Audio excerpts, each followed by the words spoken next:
আসসালামু আলাইকুম। সহজ আইনের পথে আপনাকে স্বাগতম। আশা করি আপনারা সবাই ভালো আছেন, সুস্থ আছেন। তো আজকের ভিডিওতে আলোচনার বিষয় হচ্ছে জাল দলিল চেনার উপায় কি? জাল দলিল বাতিল করার নিয়ম কি? জাল দলিল বাতিল করতে কত টাকা লাগে? জাল দলিল বাতিল করতে কতদিন লাগে? জাল দলিল বাতিল করার জাল দলিল করার শাস্তি কি? তো এই জাল দলিল বিষয়ে আপনার যদি কোনো মতামত বা আপনার যদি আরও কোনো প্রশ্ন এমন কিছু বিষয় আছে যেটা এই ভিডিওতে আপনি পাচ্ছেন না, যদি এরকম কিছু থেকে থাকে সেটা অবশ্যই আপনি এই ভিডিওর নিচে কমেন্ট বক্সে লিখে জানাবেন। আমি চেষ্টা করব আপনার সেই উত্তরটি দেওয়ার জন্য। আমি কিন্তু প্রতিটি কমেন্টের প্রায় রিপ্লাই দিয়ে থাকি এবং ভিডিওতে নাম্বার দেওয়া থাকবে। আপনি সেখানে আপনার জমি জমার বিষয়ে আপনি সেখানে ভয়েস দিতে পারেন এবং কোনো ছবি জাল দলিল চেনার আসলে অনেকগুলো উপায় আছে। সেগুলো যদি কোনো একটি আপনার যদি সন্দেহ মনে হয় তাহলে সেটা অবশ্যই হোয়াটসঅ্যাপ নাম্বারে আপনি ছবি আকারে কিন্তু দিতে পারেন। তো যাই হোক, আজকের মূল ভিডিওতে মূল আলোচনার বিষয় হচ্ছে জাল দলিল চেনার উপায় কি। জাল দলিল চেনার অনেকগুলো উপায় আছে। যেমন ধরেন যে আপনি যখন একটা দলিল হাতে নেবেন সেখানে দেখতে পাবেন আপনার প্রথম কাজ হচ্ছে যে জমিটা আসলে রেজিস্ট্রিকৃত, দলিলটা আসলে রেজিস্ট্রিকৃত দলিল কিনা, সাব রেজিস্ট্রার কর্তৃক সাইনকৃত দলিল কিনা। তো এই জন্য আপনাকে দলিলের প্রথম পাতা উপর দিকে, প্রথম পাতায় আপনাকে যে জিনিসগুলো খেয়াল করতে হবে সেটা হচ্ছে যে যেমন আমার কাছে একটা অনেক পুরনো দলিল আছে। তো এখানে আপনি দলিলের কিন্তু আপনি প্রথম দিকে দেখতে পারবেন যে ডান দিকে উপরে, ডান কোণে উপরের দিকে দেখতে পাবেন দলিল নাম্বার এবং এই পাশে দেখতে পারবেন হচ্ছে দলিলের ক্রমিক নাম্বার। এটা আপনি প্রথমে দেখবেন যে আসলে প্রাথমিক হচ্ছে প্রথম কাজ হচ্ছে আপনার এই দলিলটা সাব রেজিস্ট্রার কর্তৃক সাইনকৃত কিনা, যেটা যেখানে থাকবে সাব রেজিস্ট্রারের সাইন থাকবে এবং তারিখটা থাকবে এবং ওই সিলটাও কিন্তু থাকবে।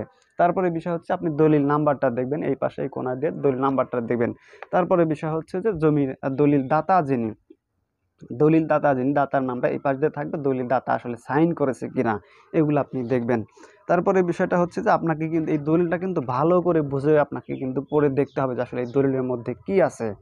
তো আমি প্রত্যেকটা বিষয় বলে দিব, যেই বিষয়গুলো আপনি এর আগে অন্য কোনো ভিডিওতে হয়তো পাননি, আমি প্রত্যেকটা বিষয় বলে দেব। তাহলে প্রথম পাতায় গেল এই কয়েকটি বিষয়। এরপরে আসেন এই প্রথম পাতার উল্টো দিকে, প্রথম পাতার এই উল্টো দিকে দেখতে পারবেন এখানেও কিন্তু এই যে দলিল দাতার কিন্তু স্বাক্ষর দিয়ে থাক অথবা আঙ্গুলের ছাপ দিয়ে থাক, সেটা কিন্তু এখানে থাকবে। সাধারণত কিন্তু এই প্রথম পাতায় এবং বিশেষ করে এই দ্বিতীয় পাতায় কিন্তু প্রথম পাতার উল্টো দিকে পাশে পাশে কিন্তু আপনি দলিল দাতার কিন্তু আঙ্গুলের ছাপ থাকে এবং এখানে কিন্তু দলিল শনাক্তকারী যিনি, ওনার সাইনটা কিন্তু নিচের দিকে থাকে। তাহলে এই এই হচ্ছে দলিল একটা যে আসলে চেনার উপায় যে আসলে দলিলটা সাব রেজিস্ট্রি অফিসে রেজিস্ট্রিকৃত দলিল কিনা, সাব রেজিস্ট্রার সাহেব সাইন করেছে কিনা, তারিখ আছে কিনা, এই বিষয়গুলো আপনি দেখবেন। এরপরে বিষয়টা হচ্ছে যে আপনি এই দলিলটা আসলে বালাম বইয়ে আছে কিনা, এটাও কিন্তু একটা বিষয়। দেখা গেল যে সবগুলো জায়গায় কিন্তু আসলে নকল করতে পারে, একটা ভুয়া একটা সাইন, সাব রেজিস্ট্রার সাইন দিতে পারে, সাইনটা অন্য কারোর থেকে নিতে পারে, আঙ্গুলের ছাপটা অন্য কারোর থেকে নিতে পারে, দলিল নাম্বারটা ভুয়া হতে পারে। তো এই জন্য সবচেয়ে যেটা একদম না করলেই নয় সেটা হচ্ছে যে আপনি এই দলিল নাম্বারটা, দলিল তারিখটা এবং দাতার নাম দিয়ে, কিন্তু দাতা গ্রহীতার নাম দিয়ে আপনি তল্লাশি দিবেন যে আসলে এই দলিলটা আসলে রেজিস্ট্রিকৃত দলিল কিনা, বালামে সেটা আছে কিনা। দেখা গেল সবগুলো এই একদম হুবাহুব একদম সব নকল করে ফেলাইছে। তো সেটা আপনাকে নিয়ে এসে দেখাইতেছে যে এইটা তো আপনাকে কিন্তু এটা দলিলটা কিন্তু সাব রেজিস্ট্রি অফিসে অথবা জেলা রেজিস্ট্রি অফিসে, যদি অনেক পুরোনো দলিল হয় তাহলে কিন্তু আমার চ্যানেলের মধ্যে ভিডিও দেওয়া আছে পুরোনো দলিল, হারানো দলিল কোথায় পাবো, তল্লাশি দেওয়ার নিয়ম, এই বিষয়ে আমার চ্যানেলের মধ্যে ভিডিও দেওয়া আছে, আপনি সেটা দেখতে পারেন।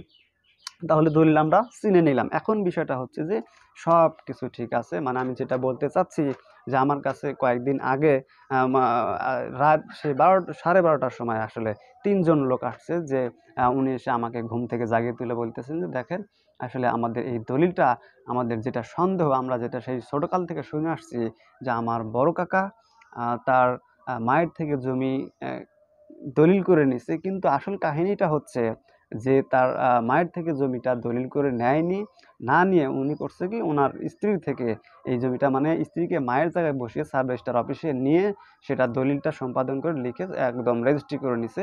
অর্থাৎ এখানে কিন্তু সেই সাইন টাইন, দলিল তারিখ টারিখ সব কিছু কিন্তু ঠিক আছে, আপনি তল্লাশির দলিলটা পাচ্ছেন। কিন্তু এখানে আসল ঘটনাটা ঘটছে যে সেই অন্য লোকের সাধারণত তখনকার সময় শেষে কিন্তু লেখাপড়া জানতো না, আঙ্গুলের ছাপ দিছে।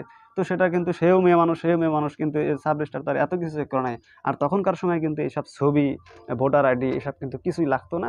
একদম দেখা যাচ্ছে যে একজনের জমি আরেকজন দলিল করে দিয়েছে, ওটাই ঠিক।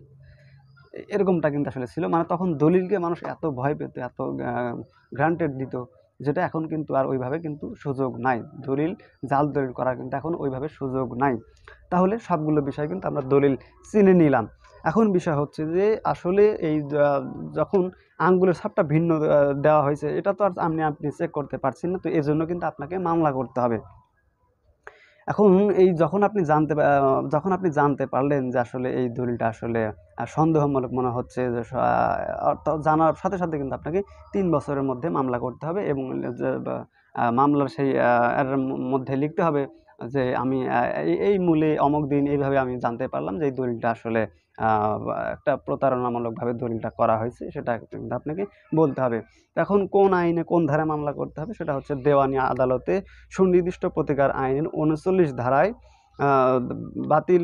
দলিলের বাতিলের মামলা করতে হবে, এবং একই সাথে কিন্তু ৪২ ধারায় ঘোষণামূলক মোকদ্দমা দায়ের করতে হবে। তো এখানে বাদী দণ্ডবিধি যেমন আছে যে ৪০৬, ৪২০, ৪৬৩ থেকে ৪৭৩ ধারায় ঘোষণামূলক মোকদ্দমা দায়ের করতে হবে।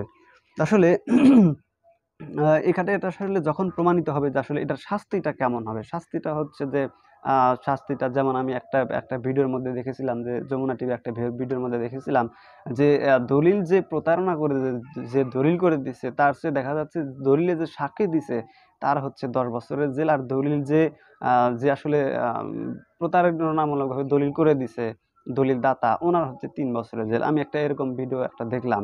তো আসলে এখানে যে আসলে ২ থেকে ৭ বছরের জেল কারাদণ্ড ভোগের কথা বলা হয়েছে, তারপরে ১০ লক্ষ টাকা জরিমানা বলা হয়েছে। তো এটা আসলে নির্ভর করবে যে আসলে এইটা কতটুক আসলে এই দালাল চক্ররা, এই জোচ্চোররা আসলে কতটুকু ক্ষতি করেছে, কতটুকু প্রতারণা করেছে, তারা কতটুকু আসলে তাদের অপরাধের উপরে নির্ভর করবে আসলে তাদের শাস্তিটা কেমন হবে। তো কত লাগবে কতদিন সময় লাগবে? কতদিন সময় লাগবে? এখানে সাধারণত ৩ বছর লাগতে পারে। একটু কম একটু বেশিও সময় লাগতে পারে। তো আসলে কত টাকা লাগবে? কত টাকা লাগবে? এই দলিল বাতিল করতে কত টাকা লাগবে? আম এটা আসলে দলিলে ওই যে ফিটা দিতে হয়। এটা একটা ফি দিতে হয়, এবং শাস্তির কথাটা তো আমি বলেই দিলাম যে আসলে কি পরিমাণ শাস্তি হতে পারে। তো আপনার এরকম সমাজের মধ্যে কিন্তু এটাই বেশি শোনা যায় যে আসলে অন্য লোককে বাবা বানায়া দলিল করে নিছে, মাকে বাবা বানায়া দলিল করে নিছে, আরেকজনের থেকে দলিল করে নিছে। তারপরে এইগুলা কিন্তু স্পষ্ট কিন্তু একটা দেখা যাচ্ছে হুবহু কিন্তু একদম রেজিস্ট্রিকৃত দলিল, তারিখ আছে, সাবরেজিস্ট্রারের সাইন আছে, দলিল নাম্বার আছে, আঙ্গুলের ছাপ দিয়েছে, সবকিছু ঠিক আছে। তল্লাশি দিয়েও দলিলটা পাওয়া গেল, সার্টিফাইড কপিটা পাওয়া গেল। কিন্তু এখানে মূল ঘটনাই ঘটছে যে এই দাতা আসলে আসল দাতা নয়, অন্য লোককে দাতা বানায় এই জমিটা দলিল করে নিছে। তাহলে কিন্তু সেটা আপনি কিন্তু কোনোভাবে আসলে আঙ্গুলের ছাপ দ্বারা আপনি পরীক্ষা করতে পারছি না। তাই এটার জন্য মামলা করতে হবে, এবং এই বিষয়ে আপনার আরও বিভিন্ন রকমের মানুষের সমস্যা আছে। যেমন ধরেন যে কেউ অংশের চেয়ে বেশি দলিল করে নিছে। তারপরে বিভিন্ন রকমের আসলে এই দলিল, জাল দলিল, প্রতারণামূলকভাবে দলিল। আপনাকে কিন্তু এই দলিলের মধ্যে কিন্তু প্রত্যেকটা বিষয় কিন্তু খেয়াল করতে হবে যে আপনি তল্লাশি দিয়ে যে দলিলটা যে পেলেন, সেই দলিলের সাথে এবং আপনার নিকট যে দলিলটা দেওয়া হয়েছে সেটা কিন্তু সেই দলিলের দাগ নাম্বার, খতিয়ান নাম্বার, দলিলটা কোন ছামে উত্তর পশ্চিম কোন দিকে আসলে দলিলটা জমিটা নেওয়া হয়েছে, প্রত্যেকটা বিষয় কিন্তু আপনাকে খেয়াল করে দেখতে হবে। তো এই ছিল ভিডিওটি যদি ভালো লেগে থাকে তাহলে অবশ্যই একটি লাইক দেবেন, এবং আপনার যে কোনো মতামত, এই দলিল সম্পর্কে আপনার যে কোনো প্রশ্ন, যে কোনো সমস্যা অবশ্যই ভিডিও নিচে কমেন্ট বক্সে লিখবেন। ধন্যবাদ, সবাই ভালো থাকবেন, সুস্থ থাকবেন। আসসালামু আলাইকুম।